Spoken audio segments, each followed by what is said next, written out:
வெளி தேசத்துக்கு பிரயாணமா போகிற ஒரு மனுஷன், ஒரு எஜமான், ஒரு முதலாளி தனக்கு கீழே இருக்கிற வேலைக்காரங்களை தன்னுடைய சொத்துக்களை ஒப்படைச்சிட்டு திறமைக்கு தக்கதாக ஒவ்வொருவருக்கும் ஒருத்தருக்கு 5 ரூபாய், ஒருத்தருக்கு 2 ரூபாய், ஒருத்தருக்கு 1 ரூபாய் அப்படி மாதிரி டேலண்ட்ஸ் அப்படின்னா தன்னுடைய சொத்துல ஒரு பகுதியை அவர்களுக்கு கொடுத்துட்டு நீ என்ன பண்ணணும் அப்படின்னா இதை பெருக செய்யணும் அப்படின்னு சொல்லிட்டு போயிடுறாரு. வெகு காலம் ஆன பின்பு அப்படின்னு போன்றது. வெகு காலம் ஆன பின்பு அவர் வந்து கணக்கு கேட்கிறார். அவர்களிடத்துல கொடுக்கப்பட்ட அந்த பொருளை அவங்க என்ன செஞ்சாங்க, அவங்க அதை எப்படி பயன்படுத்தினாங்க அப்படின்னு கணக்கு கேட்கப்படுகிறது. அப்போ அந்த சமூகத்தில் சொல்லப்படுது, ஒரு 10 ரூபாய் 5 ரூபாய் வாங்கினாங்க, அதை 10 ரூபாவா மாற்றி வச்சிருக்காங்க. அதை கொண்டு பிசினஸ் பண்ணி ஒரு வியாபாரம் பண்ணி அதை அப்படி 2 மடங்கு என்ன செஞ்சிருக்காங்க, பெருக்கி வச்சிருக்காங்க. 2 ரூபாய் வாங்கினவன் அவனும் அந்த 2 ரூபாய்க்கு ஏற்ற ஒரு இடத்துல முதலீடு பண்ணி அதை பிசினஸ் பண்ணி அதை 2 நாளாக்கி வச்சிருக்காங்க.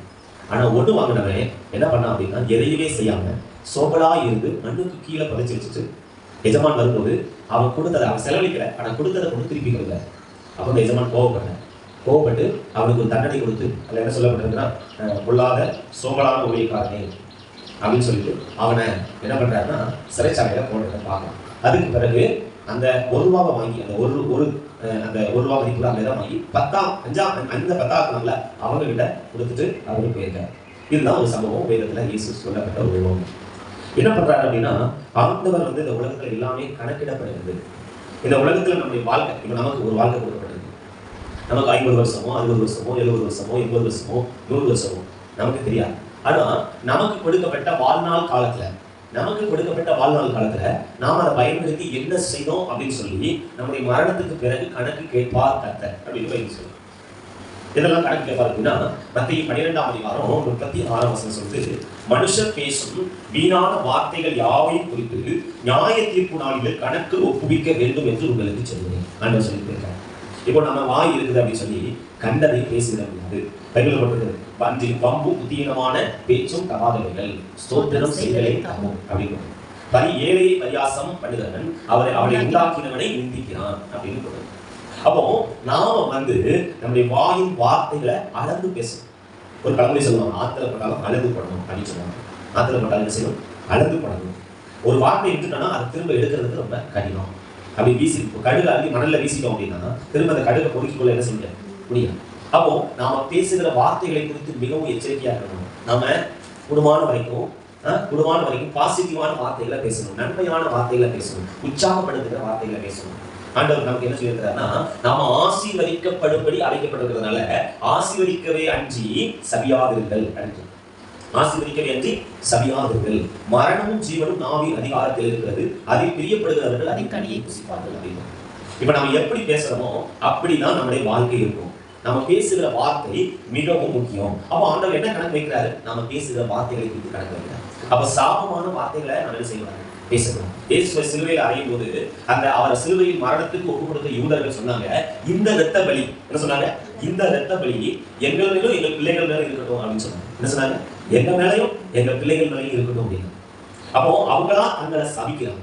சாபத்தை தாங்க மேல சபிச்சு கொண்டதுனால அதிபடியே அந்த தேசம் 70 ஆண்டுகள் அந்நியர்களின் கையில் ஒப்பு கொடுக்கப்பட்டு அந்த தேசம் நாசமாக்கப்பட்டது. எப்படி நாசமாக்கப்பட்டுச்சுன்னா, எவ்வளவு கொடூரமா நாசமாக்கப்பட்டுச்சுன்னா, கர்ப்பவதியாக இருக்கிற பெண்களினுடைய வயிற்றை கீறி அந்த வயிற்றுக்குள்ள இருக்கிற பிள்ளையை எடுத்து சுரத்துல மோதி அடிச்சு கொண்டாங்களாம். இதுக்கு காரணம் என்ன? இயேசு சொன்னார், பிதாவே இவர்களுக்கு மன்னியும் தாங்கள் செய்கிறது என்னது அறியாது இருக்கிறார்கள். ஆனா அவர்கள் என்ன சொன்னாங்க, அவர்கள் எப்படி சொன்னாங்க, இந்த ரத்தப்படி எங்க மேல வரட்டும், எங்க சந்ததி மேல வரட்டும். அப்போ நீங்க என்ன பேசுறீங்களோ அதுதான் உங்க வாழ்க்கை நடக்கும். நீங்க என்ன பேசுறீங்களோ அதுதான் உங்க நடக்கும். சில சொல்லுவாங்க, செத்துட்டா நல்லா இருக்கும், நானும் முன்னேறதுக்கு வாய்ப்பே கிடையாது. இது எனக்கு அப்பவே தெரியும், இப்படிதான் எனக்கு நடக்கும்னு எனக்கு அப்பவே தெரியும், இப்படிதான் எனக்கு நடக்கும், என் வாழ்க்கை முன்னேற்றங்கள் வர்றதுக்கு வாய்ப்பே கிடையாது. இப்படியே எதிர்மறையாக பேசிக் கொண்டிருப்பதற்கு அழைக்கப்பட்டாங்க. விசுவாசிச்சு பேசுறதுக்கு நம்ம அழைக்கப்பட்டாங்க. அப்ப ஆண்டவர் நமக்கு சொல்லிக் கொடுக்கிறது என்னன்னா, கானான் தேசத்தை ஆண்டவர் அவர்களுக்கு சுதந்திரமாக கொடுக்கும் போது 12 பேரை என்ன பண்ணாரு, வேவு பார்க்க அனுப்பினார். அந்த தேசம் எப்படிப்பட்டது, வளமானதா செழிப்பானதா, அந்த தேசத்தில் உள்ள கனிகளை கொண்டு வாங்க அப்படின்னு சொல்லி வேவு பார்க்க அனுப்பினார். வேவு பார்க்க போனவர்கள் 10 பேர் என்ன பண்ணாங்க அப்படின்னா, இந்த தேசத்தை நம்மளால சுதந்திரிக்க முடியாது, இந்த தேசத்துக்கு நாம என்ன செய்ய முடியாது, போக முடியாது. அந்த தேசத்துல இருக்கிற மக்கள் எல்லாம் ரொம்ப உயரமானவர்களா, பலசாலிகளா, ரொம்ப ஆயுத பலம் மிக்கவர்களா, அந்த பட்டணங்களா ரொம்ப அரண்களால் நிறைந்த, அப்படியே ரொம்ப பாதுகாப்பு நிறைந்த பட்டணமா இருக்குது. இங்க போக முடியாது, இங்க போக முடியாது, இது நடக்காதுன்னு சொல்லி துர்ச்செய்தியை பரப்பினாங்க. 2 பேர் தான் விசுவாசத்தை பேசுறாங்க. கர்த்தர் நம்மேல் பிரியமாய் இருந்தால் அந்த தேசத்தை நமக்கு சுதந்திரமாக ஒப்புக் கொடுப்பார், அவர்களை காத்த நிழல் விலகி போயிடுச்சு அப்படின்னு சொல்லி 2 பேர் என்ன பண்ணாங்க, ஆண்டவர் விசுவாசிச்சு, இல்ல கர்த்தர் இந்த தேசத்தை நமக்கு தருவாரு, கர்த்தர் இந்த தேசத்தை நமக்கு சொந்தமாக்கி தருவாரு, நாம நல்லா இருப்போம் அப்படின்னு சொல்லி அவங்க பேசுறாங்க. பைபிள் சொல்லுது, அந்த சாதகமா விசுவாசமா பேசின 2 பேர் தான் கானான் தேசத்துக்குள்ள போனாங்க. மற்ற 6 லட்சம் புருஷர்கள் மாத்திரம் 6 லட்சம் அந்த எகிப்து நாட்டில இருந்து புறப்பட்டு வந்தவர்கள் 6 லட்சம் பேர். எத்தனை பேர்? எகிப்தில இருந்து புறப்பட்டு வந்தது 6 லட்சம் பேர். ஆனா கானான் தேசத்துக்குள்ள போனது 2 பேர் தான். கானான் தேசத்துக்குள்ள போனது எதுக்கு காரணம் என்னன்னா, இன்னைக்கு நிறைய பேருடைய முன்னேற்றத்துக்கு தடையா இருப்பது அவருடைய வாய் தான் காரணம். நிறைய பேருடைய முன்னேற்றத்துக்கு தடையா இருப்பது யார், என்ன காரணம்? வாய். அப்போ வாயினால் பேசுகிற வார்த்தைகளை குறித்து எச்சரிக்கையா இருக்கணும். ஏன்னா அதுக்கு நீங்க கணக்கு கொடுக்கணுமா, அதுக்கு என்ன செய்யணுமா, கணக்கு கொடுக்கணுமா. பேசுகிற வார்த்தைகளை குறித்து பட்டய குத்துக்கள் போல் பேசுகிறவர்கள் உண்டு அப்படின்னு. சிலருடைய வார்த்தைகள் பட்டய குத்துக்கள் போல பேசும். சிலர் பேசினாலே அப்படி நெஞ்ச குத்தி பிடிச்ச மாதிரி இருக்கும். ஆறுதலாம் பேசக்கூடிய ஆட்கள் அவசியம். நம்பிக்கை ஊட்டக்கூடிய வார்த்தைகளை பேசுகிறவர்கள் அவசியம். அப்ப நம்ம என்ன பேசுறோம் அப்படிங்கிறது ரொம்ப முக்கியம். ஆண்டவர் சொல்றாரு ரோமர் 14:12 அதனால் நம்மில் ஒவ்வொருவனும் தன்னை குறித்து தேவனுக்கு கணக்கு ஒப்புவிப்பான். எப்படி சொல்றது? தன்னை குறித்து தேவனுக்கு கணக்கு ஒப்புவிப்பான். ஆண்டவர் உங்களிடத்துல கணக்கு கேட்பாரு. என்ன கணக்கு கேட்பாரு?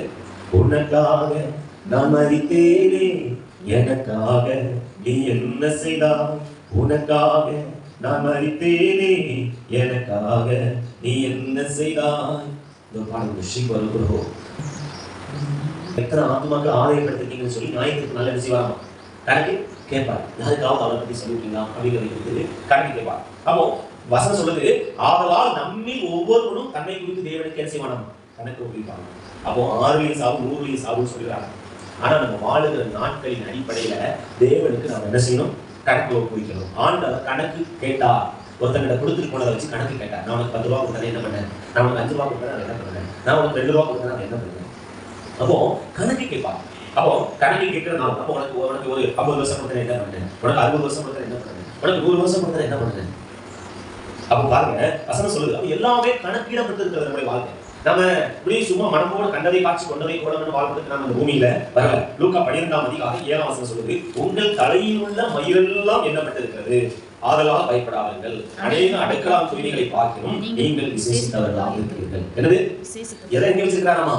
தலையில் உள்ள முடி எல்லாத்தையும் ஆண்டவர் எங்க வச்சிருக்காரு. நம்மளால என்ன முடியுமா? என்ன முடியாது. ஆனா ஆண்டவர் அப்படி எண்ணக்கூடிய ஆற்றல் உடையவர். நட்சத்திரங்களை பார்த்தா வானத்துல திரள் நட்சத்திரங்கள் இருக்காது. வானத்துல திரள் நட்சத்திரங்கள் இருக்குது. நம்ம கண்ணுக்கு தெரியக்கூடிய மிகவும் பக்கத்துல இருக்கிற நட்சத்திரம் தான் சூரியன். நம்முடைய கண்ணுக்கு தெரியக்கூடிய மிகவும் பக்கத்துல இருக்கிற நட்சத்திரம் தான் அது சூரியன். சூரியனை காட்டிலும் பல மடங்கு பெரிய, பல மடங்கு வெளிச்சத்தை கொடுக்கக்கூடிய நட்சத்திரங்கள் நிறைய இருக்கு. அப்போ வசனம் சொல்லுது, இந்த நட்சத்திரங்களை எல்லாம் பெயரிட்டு அழைக்கிறார். என்ன செய்யறாங்க? நட்சத்திரங்களை எல்லாம் என்ன செய்யறாங்க? பெயரிட்டு அழைக்கிறார். அப்படின்னா என்ன அர்த்தம் அப்படின்னா, இந்த நட்சத்திரங்களை எல்லாம் அவர் எண்ணி வச்சிருக்காரு. இந்த நட்சத்திரங்கள் என்ன செஞ்சிருக்காரு? எண்ணி வச்சிருக்காரு. அப்போ என்ன வசனம் சொல்லி, இருக்கிறவன் எவ்வளவு தோன்று முன்னே பெயரிடப்பட்டிருக்கிறான். அப்போ இந்த பூமியில எவ்வளவு மக்கள் இருக்கிறாங்க அப்படிங்கிறத கர்த்தர் எண்ணி வைத்திருக்கிறார், கணக்கு வைத்திருக்கிறார். பைபிள் சொல்லுது, உங்களுடைய கண்ணீரையும் அவர் கணக்கில் வச்சிருக்கிறார். என்ன கணக்கில் வச்சிருக்கிறாரு? உங்கள் கண்ணீரை கணக்கில் வச்சிருக்கிறாரு. உங்கள் அலைச்சலை கர்த்தர் கணக்கில் வச்சிருக்கிறாரு. என் அலைச்சலை செய்ய 56 சொல்லுது, என் அலைச்சலை எண்ணி இருக்கிறீர், என் கண்ணீரை உடைய துருத்தியில் வையும், அவைகள் உடைய கணக்கில் அளவு இருக்கிறது. நம்ம கண்ணீரை கூட கணக்கில் வச்சிருக்கிறாங்க. அவன் அப்போ கணக்குல இருக்குது, எல்லாமே கணக்குல இருக்குது. ஆண்டவர்கிட்ட ஒரு புத்தகம் இருக்கு, ஒரு நோட் இருக்கு, ஞாபக புத்தகம்னு ஒண்ணு இருக்கு. என்னது? ஞாபக புத்தகம்னு ஒண்ணு இருக்கு, ஜீவ புத்தகம்னு ஒண்ணு இருக்கு. என்ன இருக்கு? Book of life. அடுத்து ஞாபக புத்தகம் ஒண்ணு இருக்கு. எல்லாத்தையும் அதுல எழுதி வச்சிருப்பாங்க. எல்லாம் அதுல ரெக்கார்ட் ஆகிருக்கு. அதுல எல்லாம் அதுல என்ன செஞ்சிருக்குது? ரெக்கார்ட் ஆகிருக்கு. அப்போ ஆண்டவர் கணக்கு கேட்பாரு. வசனம் சொல்லுது, கணக்கு கேட்கறதுனால நம்ம வாழ்க்கை, நம்முடைய முடி, நம்முடைய வாழ்நாள் காரியம், நம்ம என்ன பேசுறோம், நமக்கு ஆண்டவர் கொடுத்ததை நம்ம எப்படி பயன்படுத்துறோம், இது எல்லாமே கணக்குல ஆண்டவர் வச்சிருக்காரு. வசனம் சொல்லுது, நீதிமொழிகள் 21:20 வேண்டிய திரவியமும் எண்ணெயும் ஞானவான்களுடைய வாசஸ்தலத்தில் உண்டு, மூடனோ அதை செலவழித்து போடுகிறான். எப்படி? மூடனோ அதை செலவழித்து போடுகிறான். இப்ப நம்ம கிட்ட எவ்வளவுதான் இருந்தாலும் சிலரால வரவு பத்தனானா செலவு பத்தனாவா இருக்குது. காரணம் என்னன்னா, கணக்கு வைக்காம செலவு பண்ணுவாங்க. கணக்கு வைக்காம என்ன செய்வாங்க? கிரிக்கெட் ஐபிஎல்ல இந்த ரிவ்யூ அப்படின்னு ஒண்ணு, அம்பையர் வந்து அவுட் கொடுத்தாப்புல பிளேயர் வந்து என்ன பண்ணாங்கன்னா அப்பீல் போக 3 அப்பீல் உண்டு. அப்ப அந்த அப்பீல் வந்து சரியான நேரத்துல தான் ஞானமா பயன்படுது. இஷ்டத்துக்கு சும்மா பயன்படுத்தினா தேவைப்படுகிற நேரத்துல பயன்படுத்த முடியாம போயிடும். அப்ப வசனம் சொல்லுது, வேண்டிய திரவியமும் எண்ணெயும் ஞானவான்களுடைய வாசஸ்தலத்தில் உண்டு, மூடனோ அதை செலவழித்து போடலாம். அப்ப ஆண்டவர் உங்களுக்கு கொடுத்த நீங்க ஞானமா செலவழிக்கணும். ஆமென். ஹல்லேலூயா. ஆண்டவர் உங்களுக்கு கொடுத்த பொருளாதாரம், ஆண்டவர் உங்களுக்கு கொடுத்த ஆரோக்கியம். சிலர் என்ன பண்றாங்க, தங்களுடைய உடலை என்ன பண்றாங்க, கெடுத்துக்கிறாங்க. தங்களுடைய உடலை என்ன செய்யறாங்க, தானா நோய் வர்றதே வேற, ஆனா தாங்களாக நோயை வரவழைத்துக் கொள்கிறது உண்டு, தாங்களாக நோய்களை வரவழைத்துக் கொள்றவர் உண்டு. அப்போ நாம எப்படி நம்முடைய வாழ்க்கைய செலவு பண்ணுகிறோம் அப்படின்னு போட்டிருக்கிறது. நீதிமொழிகள் 23:20-21 சொல்லுது, மதுபான பிரியனும் மாம்ச பெருந்தீனிக்காரனையும் சேராதே, போஜன பிரியனும் தரித்திரன் ஆவார்கள், தூக்கம் தந்தைகளை உறுதிக்கும். அப்போ உங்களுக்கு நீங்க ரொம்ப சாப்பாடு ராமங்களா இருந்தீங்க அப்படின்னா கண்டிப்பா கர்த்தர் உங்களுக்கு ஆசீர்வாதம் கொடுத்தா கூட உங்க வாழ்க்கையில நீங்க முன்னேற முடியாது. உங்க வாழ்க்கையில நீங்க என்ன செய்ய முடியாது, முன்னேற முடியாது. அப்போ தேவன் உங்களுக்கு கொடுத்த எல்லாவற்றையும் நீங்க தவறா பயன்படுத்த கூடாது. தேவன் கொடுத்த எல்லாவற்றையும் சரியாக நீங்க நிதானித்து அதை பகுத்து என்ன செய்யணும், பயன்படுத்தணும். பகுத்துண்டு பல்லுயிர் ஓம்புதலும் காத்த வல்லதும் அரசு சொல்லுவாங்க. அப்போ அவர் அரசுனா என்ன அப்படின்னா பகுத்து கொடுக்கணும். ஆமென். எல்லாத்தையும் வீணாக்க கூடாது. யோசேப்பு அப்படின்னு ஒரு தேவ மனுஷன் தான். அவர் தன்னுடைய நாட்டில் செழிப்பி காலம் வரும்போது அவன் என்ன பண்ணான், அதை வீணடிக்காம என்ன பண்ணாரு, சேர்த்து வைத்தான். அப்போ பஞ்சகாலம் வரும்போது அவரால அந்த பஞ்சத்தை என்ன செய்ய முடிஞ்சிச்சு, சமாளிக்க முடிஞ்சது. பஞ்சத்தை சமாளிக்க முடிந்தது. நீதிமொழிகள் லூக்கா 15:13 சொல்லப்பட்டிருக்கிறது, ஒரு கெட்ட குமாரன் அப்படிங்கிற ஒருவனை குறித்து வசனம் சொல்லுது, சில நாட்களுக்கு பின்பு இளையவன் எல்லாவற்றையும் சேர்த்துக் கொண்டு தூர தேசத்துக்கு புறப்பட்டு போய் துன்மார்க்கமாய் ஜீவனம் பண்ணி தன் ஆஸ்தியை அழித்து போட்டான். அப்ப பாருங்க, என்ன பண்ணா, தன்னுடைய ஆஸ்தியை என்ன பண்ணா, அழித்து போடுதான். இன்னைக்கு நிறைய பேரு முன்னேறாம இருக்கிறதுக்கு காரணம் என்ன அப்படின்னா, தன்னுடைய வாழ்நாட்களில கர்த்தர் கொடுத்த காரியத்தை சரியா பயன்படுத்தாம புத்தீனமான வழியில கடைசியாக என்னத்தை சாப்பிட்டா, அவனுக்கு சாப்பிடுறதுக்கே ஒண்ணு இல்லை, அவன் சாப்பிட்டது பஞ்சிக்கு வைக்கப்பட்ட தவிட்ட சாப்பிட்டான் அப்படின்னு சொல்லி. அப்ப நீங்க நம்ம நிறைய நேரத்துல தரித்திரமா இருக்கிறதுக்கு காரணம், ஹல்லேலூயா, நம்ம வறுமையா இருக்கிறதுக்கு காரணம் என்ன அப்படின்னா, நம்ம மதியினமா நம்ம கர்த்தர் கொடுத்ததை சரியா பயன்படுத்தாம கர்த்தர் ஆசீர்வதிக்கலைன்னு சொல்லி கர்த்தர் பேரில் குறைபட்டுக் கொள்ளக்கூடாது. ஹல்லேலூயா. கர்த்தர் பேரில் குறைபட்டுக் கொள்ள கூடாது. அப்போ சரியா பயன்படுத்தணும். இயேசு என்ன பண்றாரு, யோவான் 6:12 சொல்லுது, அவர்கள் திருப்தி அடைந்த பின்பு அவர் தம்முடைய சீசர்களை நோக்கி, ஒன்றும் சேதமாய் போகாதபடிக்கு மீதியான துணிக்கைகளை சேர்த்து வையுங்கள். 5 அப்பத்தை 2 பேரை எடுத்து 5000 பேருக்கு அவர் பங்கிட்டு கொடுத்தார். என்ன பண்ணாரு, 5000 பேருக்கு 5000 பேருக்கு பங்கிட்டு கொடுத்தார். அற்புதமா அவர் செஞ்சார். அப்போ அற்புதம் செய்து எல்லாம் சாப்பிட்டாங்க, மீதி ஆயிடுச்சு. எல்லாம் சாப்பிட்டது என்ன ஆயிடுச்சு, மீதி ஆயிடுச்சு. சரி, மீதி ஆயிடுச்சு, அதுக்கு கடலை போடுங்க அப்படின்னு என்ன செய்யல சொல்லல, அதை சேர்த்து வைங்க, அதை சேதமாக கூடாது, அதை பயன்படுத்தி அடுத்த வேலைக்கு என்ன செய்யலாம், பயன்படுத்தி கொள்ளலாம். அடுத்த வேலைக்கு இன்னொரு அற்புதம் செஞ்சுக்கலாம்னு அவர் என்ன செய்யல இயேசுவோட அற்புதம் செய்ய முடியும். ஆனா இருக்கிறத அவர் என்ன செய்யல, வீணடிக்கல. அடுத்த வேலை அற்புதம் பண்ணிக்கலாம் அப்படின்னு என்ன செய்யல, வீணடிக்கல. அப்ப தாராளமா இருக்குதுன்னு சொல்லி ஏராளமா என்ன செய்யல, அவர் என்ன செய்யல, செலவு பண்ணல. அதை சரியா அந்த சீடர்களுக்கு கற்றுக் கொடுக்கிறார். மீதியானதை யோவான் 6:12 மீதியானதை சேதமா போகாதபடிக்கு அவைகளை பத்திரப்படுத்துறதுக்கு, அவைகளை சேமித்து வைக்கிறதுக்கு, சேர்த்து வைக்கிறதுக்கு தம்முடைய சீடர்களிடத்துல அவர் ஆலோசனை சொன்னார். ஹல்லேலூயா. அப்ப பாருங்க, கணக்கு வைக்கிற கர்த்தர். ஹல்லேலூயா. 12 கூட நிறைய எடுத்தாங்க, 12 கூட நிறைய எடுத்தாங்க. அதை அவர்கள் சேர்த்து வைப்பார்கள், அதை அவர்கள் வீணடிக்கிற ஆண்டவர் அதை தம்முடைய சூழலுக்கு கொடுக்கிறார். எபேசியர் 5:16 சொல்லுது, நாட்கள் பொல்லாதவைகளானதால் காலத்தை பிரயோஜனப்படுத்திக் கொள்ளுங்கள். இப்போ உங்களுடைய பொருளாதார மக்கள் இதே கணக்கில் கேட்பாங்க, நான் உனக்கு இவ்வளவு கொடுக்குறேன், நான் உனக்கு 10,000 கொடுக்குறேன், உனக்கு 5,000 கொடுக்குறேன், எப்படி செலவு பண்ணலாம், அதை எப்படி செலவு பண்ணலாம். ராயனுக்கும் தேவனுடையதை தேவனுக்கும் கொடுங்கள். நீ அதை வஞ்சிச்சு எடுத்துக்காத. கர்த்தருக்குரியதை கர்த்தருக்கு செலுத்துங்களா, அரசாங்கத்துக்குரியதை அரசாங்கத்துக்கு செலுத்துங்களா. அப்ப தேவனுக்கு உரியதை தேவனுக்கு செலுத்தணும். அதை அந்த என்ன செய்வார், கணக்கு என்ன செய்வார், கேட்பார். நம்முடைய வருமானத்திலிருந்து ஒரு 10 பகுதி கர்த்தருக்கு செலுத்தணும். அடுத்து அரசாங்கத்துக்கு என்ன செலுத்த வேண்டுமோ அரசாங்கத்துக்கு செலுத்த வேண்டிய வரியை நம்ம அரசாங்கத்துக்கு செலுத்தணும். அதற்கு நம்ம கையில இருக்கிறத என்ன பண்ணணும், சரியா புத்தியா செலவு பண்ணினா நம்ம ஆசீர்வதிக்கப்பட்டிருப்போம் அப்படின்னு பைபிள் நமக்கு சில பிரமாணங்களை சொல்லுது. அடுத்து சொல்லுது, நாட்கள் கொள்ளாதவைகளால் காலத்தை பிரயோஜனப்படுத்திக் கொள்ளுங்கள். என்ன செய்யுது, நாட்கள் கொள்ளாதவைகளா. அப்ப காலம் நமக்கு காலம் பொன் போன்றது, கடமை கண் போன்றது. காலமும் கடல் அலை யாருக்காகவும் காத்திருப்பது இல்ல, காலமும் கடல் அலை யாருக்காகவும் காத்திருப்பது இல்ல. அப்போ ஆண்டவர் நமக்கு கொடுத்த இளமை பார்க்கிறோம்.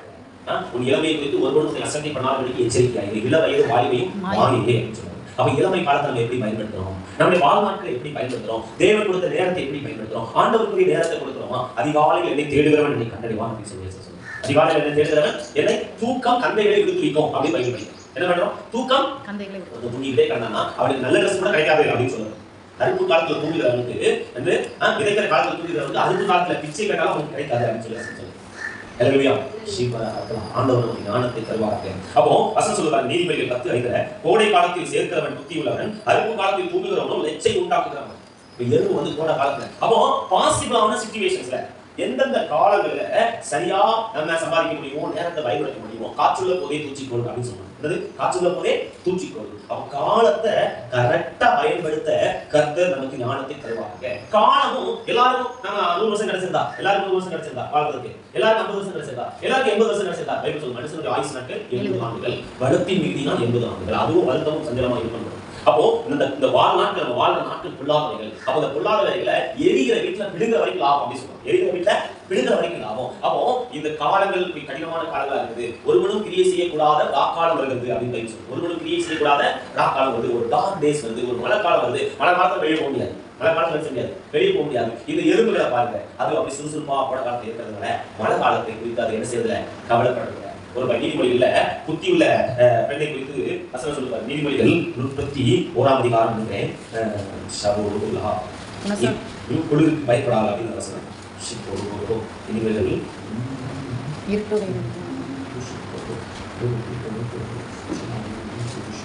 தன் வீட்டார் அனைவருக்கும் இரட்டை குறை நீக்கிறதுனால் தன் வீட்டாரின் நிமித்தம் குளிருக்கு பயப்படாது. வீட்டாரின் நிமித்தம் குளிருக்கு பயப்படா. அப்போ குளிர் காலத்தை எதிர்நோக்கி வெயில் காலத்திலேயே என்ன வாங்கி வைக்கிறார்? சொட்டர் வாங்கி வச்சிருக்கிறார். சொட்டர் வாங்கி வச்சிருக்கிறார். டபுள் க்ளோத், இரட்டை குறை. அந்த அந்த அந்த நல்ல குளிர தாங்கக்கூடிய ஆடைய அவள் என்ன பண்றா அப்படின்னா அதை முதல்ல ப்ரிப்பேர் பண்ணி வைத்திருக்கிறார். தன்னை பலத்தினால் இடை கட்டி கொண்டு தன் கைகளை பலப்படுத்துகிறார். அடுத்து தன் கைகளை ராட்டினத்தில் வைக்கிறார். என்ன பண்றாளாம்? தன் கையை ராட்டினத்துல வச்சு என்ன பண்ணுவாங்க? ராட்டில என்ன பண்ணுவாங்க? நூலை எடுத்து அதை என்ன பண்ணுவாங்க? துணியா நெய்வாங்க. அப்போ அந்த துணியா நெய்யக்கூடிய காலத்துல கரெக்டா குளிர் காலத்துக்கு தேவையான சொட்டரா தயாரித்து வைத்ததுனால குளிருக்கு பயப்படாம என்ன பண்ண மாட்டாங்க? குளிருக்கு பயப்படாது அப்படின்னு சொல்லப்படுது. அப்போ என்ன சொல்லுது? கோடை காலத்துல உங்கள் நேரத்தை, கோடை காலம் என்ன அப்படின்னா தகுதியான காலத்துல சரியான நேரத்துல நீங்க அதை பயன்படுத்தல அப்படின்னா ஒரு காலத்துல நீங்க கஷ்டப்பட வேண்டி இருக்கும். ஆண்டவரே சொல்றாங்க யோவான் 9:4 பகற்காலம் இருக்கும் மட்டும் நான் என்னை அனுப்பினருடைய கிரியையை செய்ய வேண்டும், ஒருவனும் கிரியை செய்யக்கூடாத காலம் வருகிறது. அப்போ நீங்க நினைச்சா கூட செய்ய முடியாத ஒரு காலம் இருக்கு இல்லையா? நமக்கு 80 வயசு ஆன பிறகு நமக்கு 10 கிலோமீட்டர் நடக்கிறதுக்கு ஆசை இருக்கு. 80 வயசு ஆகும்போது 10 கிலோமீட்டர் நடக்கிறது. ஆனா நமக்கு அப்போ என்ன செய்யாது? நம்ம உடம்பு என்ன செய்யாது? ஒத்துழைக்காது. நம்மளால கால் தான் சொல்லும். நமக்கு எப்படா உட்காரலாம், எப்படா தலையை சாக்கலாம், எப்படா படுக்கலாம். அப்போ என்ன சொல்லப்பட்டிருக்கிறது? பகற்காலம் இருக்கு மட்டும். அப்போ என்ன செய்ய வேண்டுமோ அதை நீங்க சரியா செய்யும். இதெல்லாம் தவறா பயன்படுத்திட்டு நீங்க ஆண்டவர்கிட்ட என்ன ஆசீர்வதிக்க ஆண்டவர் சொன்னா அவர் உங்ககிட்ட கணக்கு கேட்பாங்க. நான் உனக்கு இவ்வளவு காலம் கொடுத்தேனே, நீ என்ன பண்ணுங்க? உனக்காகவே வாழ்ந்தாயே, எனக்காகவே என்ன பண்ணுங்க? நம்ம பொதுவா நிறைய காலங்கள் நமக்காகவே வாழ்ந்து அப்படி வாழ்க்கை என்ன செய்யணும்? கர்த்தருக்காக நாம என்ன செய்யணும்? ஸ்ரீபாதா ஆண்டவருக்காக நாம செய்வது என்ன? இந்த பூமியில நம்ம 2 காரியம் நம்ம செய்யற பாவம், நாம செய்யற புண்ணியம், நாம சம்பாதிக்கிற ஆத்மா, இதுதான் நம்ம கூட. மற்றது எல்லாமே மனுஷன் நிர்வாணமா வந்தா நிர்வாணமாவே மனுஷன் இந்த பூமியில என்ன செய்வான்? போவான். ஒன்றும் கொண்டு வந்ததும் இல்லை, ஒன்றும் என்ன செய்யல கொண்டு போகவும் இல்லை. அவன் விருதாவா பிரயாசப்படுறான். காற்றுக்கு பிரயாசப்படுறான். மனுஷன் காற்றை கையில பிடிக்க முடியுமா? தொடுவானம். ஒரு பழங்க பார்க்கணும். வசதியை தேடி ஓடாதே ஓடாதே அது தொடுவானம், வசதியை தேடி ஓடா. அவன் இதுக்கு பின்னாலே ஓடி ஓடி ஓடி ஓடி ஓடி கடைசியில் வாங்க முடிச்சு. அல்லேலூயா. அப்போ ஆண்டவர் கணக்கு போது ஆண்டவருக்கு முன்னால என்ன செய்யும்? வெறும் கையை வைப்பாங்க. ஆத்மா ஒன்றும் ரட்சிக்காமல் வெட்கத்தோடே ஆண்டவா வெறும் கையாய் உண்மை கண்டு கொள்ளலாகுமோ? வெறுங்கையா ஆண்டவரை சந்திக்கிட்டா, ஆண்டவரை பார்க்க போகும்போது வெறுங்கையா போகுங்களா? காலத்தை பயன்படுத்துங்க. வசனம் சொல்லுங்க நீதிமொழிகள் 20 சோம்பேறி குளிர்கிறது என்று விடமாட்டான், அறுப்பிலை பிச்சை கேட்டாலும் அவனுக்கு கிடைக்காது. அப்ப காலத்தை என்ன செய்யணும்? பயன்படுத்தாட்டினா ஆண்டவர் கணக்கு கேட்பார். சங்கீதம் 90:12 தாவீது சொல்றார், நாங்கள் ஞானமுள்ள இருதயம் உள்ளவர்களாக இருக்கும்படிக்கு எங்கள் நாட்களை எண்ணும் அறிவை தாரும். என்ன கேட்கிறாரு? எங்கள் நாட்களை எண்ணும் அறிவை எங்களுக்கு புத்தியா இருக்க உதவி செய்யப்பா. காலம் எவ்வளவு இருக்கு, எனக்கு எவ்வளவு காலம் இருக்கு, நாங்கள் என்ன செய்யணும்? எங்களுக்கு உதவி செய்யுங்க. நாட்கள் என்னும் அறிவை தாரும் அப்படின்னு அப்போ இந்த நாட்களை என்னும் அறிவை யோசேப்பு வச்சிருந்தார். யோசேப்பு சொல்றாரு ஆதியாகமம் 41:34 இப்படி பார்வோன் செய்து தேசத்தின் மேல் விசாரிப்புக்காரரை வைப்பானாக. பரிபூரணம் உள்ள 7 வருஷங்களில் எகிப்து தேசத்தில் விளையும் விளைச்சலில் 5 1 பங்கை வாங்கும்படி செய்வார்கள். யோசேப்பு ஆலோசனை சொல்றாரு.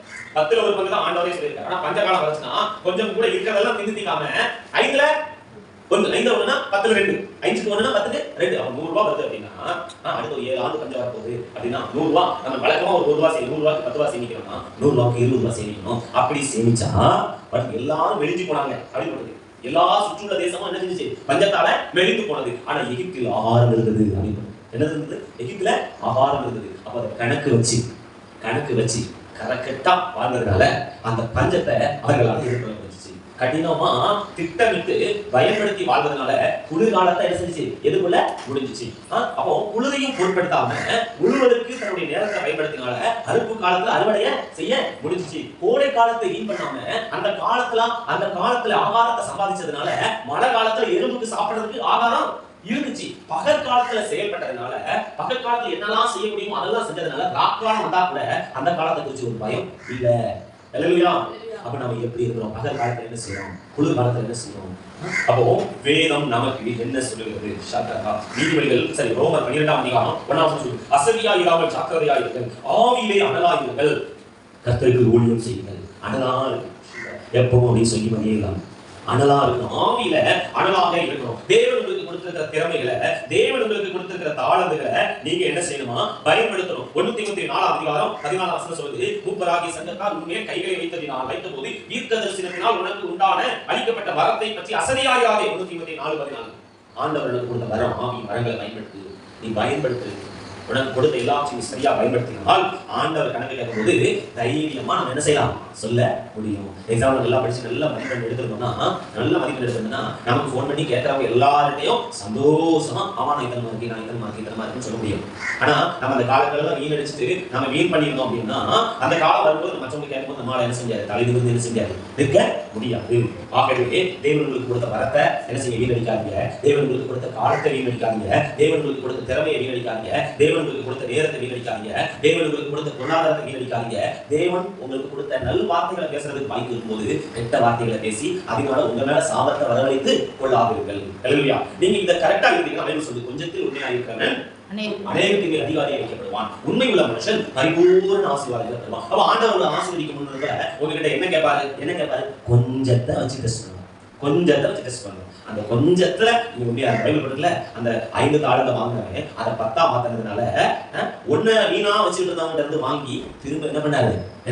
10 வச்சிருக்கவங்க கொடுத்தாரு. அப்படின்னு உள்ளவனுக்கு கொடுக்கப்படும், இல்லாதவனுக்கு உள்ளதும் எடுத்துக் கொள்ளப்படும். அப்படின்னு உள்ளதும் என்ன செய்யணும்? எடுத்துக்கொள்ளப்படும். நம்ம எல்லாரும் எடுத்துக்கோம். வெகு காலமான தீர்வு. அந்த ஊழியக்காரருடைய எஜமான் திரும்பி வந்து அவர்களிடத்தில் கணக்கு கேட்டான். கணக்கு கேட்கிற கத்து, கணக்கில் வைத்திருக்கிற கத்து, எல்லாவற்றையும் கணக்கில் வச்சிருக்கிறார். கண்ணீர் கணக்கில் வச்சிருக்கிறாரு, நாட்களை கணக்கில் வச்சிருக்கிறாரு, நட்சத்திரங்களை கணக்கில் வச்சிருக்கிறாரு. ஸ்ரீபார கூடவோ உங்களுடைய முடியெல்லாம் எண்ணி வச்சிருக்கிறாரு. நீங்க வீணா பேசிக்கிட்டு திரிகிற வார்த்தைகளை எல்லாம் கணக்கில் வச்சிருக்கிறாரு.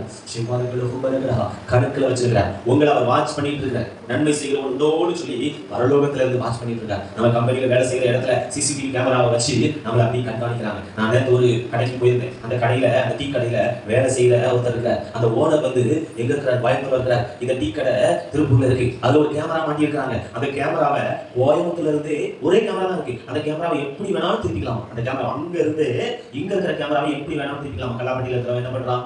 ஜூஸ் போடுறவன் என்ன பண்றான்? டீ போடுற மாஸ்டர் என்ன பண்றான்? போண்டா போடுற மாஸ்டர் என்ன பண்றான்? எத்தனை கஸ்டமர் வர்றாங்க? கல்லாப்பட்டியில பணத்தை உள்ள போடுறானா, பாக்கெட்ல வைக்கிறானா அப்படின்னு அவர் கண்காணிச்சுட்டே கணக்குல வச்சுட்டே இருக்கிறார். ஸ்ரீ வருவோம். அதே போலதான் ஆண்டவர் வானத்துல இருக்கிறார். ஆண்டவர் நம்மளை பார்த்துக்கிட்டே இருக்கிறார். நம்ம அதை எப்படி பயன்படுத்துறோம்? ஆண்டவர் நமக்கு கொடுத்த நேரத்தை, ஆண்டவர் கொடுத்த நம்முடைய காலத்தை, ஆண்டவர் நமக்கு கொடுத்த வார்த்தைகளை, ஆண்டவர் நமக்கு கொடுத்த இந்த உடலை ஸ்ரீ வருகிறோம். இந்த உடலை நல்லா வச்சிருக்கிறோமா? அந்த உடலை கெடுத்து வச்சிருக்கிறோமா? நம்முடைய காலத்தை எப்படி பயன்படுத்துறோம்? நம்முடைய நேரத்தை எப்படி பயன்படுத்துறோம்? நம்முடைய சூழல்களை எப்படி பயன்படுத்துறோங்கிறத ஆண்டவர் கணக்குல வச்சிருக்க. ஒரு நாள் நீங்க போகும்போது கணக்கு கொடுக்கணும். சமுத்திரத்தில் இருக்கிற எல்லாமும் கணக்கு கொடுத்துச்சுன்னு சொல்லி வசனம் சொல்றது. வசனம் சொல்றது. வெளிப்படுத்தல் 20:13 சொல்றது. சமுத்திரம் தண்ணீர் உள்ள மரித்தோரை ஒப்புவித்தது, மரணமும் பாதாளமும் தண்ணீர் உள்ள மரித்தோரை ஒப்புவித்தன. யாவரும் தங்கள் கிரியைகளின்படியே நியாயப்படுகிறார்கள். மரணம் வந்து எத்தனை பேர் அது விழுங்கி இருக்குது அப்படின்னு சொல்லி ஆண்டவர்கிட்ட போய் நின்று கணக்கு கொடுக்குமா. எத்தனை பேரை நான் வீங்கி இருக்கிறேன் அப்படின்னு கணக்கு கொடுக்குறாங்க. மரண தூதன் போய் கணக்கு கொடுக்குறான். சங்கரஹா பாதாளத்துல இருக்கிற அந்த தூதன் போய் கணக்கு கொடுக்குறான். இந்த பாதாளத்துல இத்தனை பேர் இருக்கிறாங்க. சிவரஹா சமுத்திரத்துல இருக்கிற அந்த சமுத்திரம் ஆண்டவர்கிட்ட போய் கணக்கு கொடுக்குது. இந்த கடல்ல இத்தனை பேர் விழுந்து செத்து போயிருக்காங்க. இந்தாங்க வச்சுக்கோங்க. சங்கரஹா எல்லாவற்றையும் இயற்கையை கூட ஆண்டவர் கணக்கு கேட்கிறார். எல்லாம் அவனவர் தன்னை குறித்து தேவனுக்கு கணக்கு ஒப்புவிக்கணும். லிம்பல்களா கணக்கு கொடுக்காம போகவே முடியாது. கணக்கு கொடுக்காம போகவே முடியாது. லாடா ஹடி கீபல்களா கண்காணிக்கிறவர் லாகடா கிருபையா கொடுத்த காலத்தை லாபா ரடா ஷகரஹா நம்ம பயன்படுத்தணும். லோபா ரடா ஹடி ஷிக்கி வெகி படா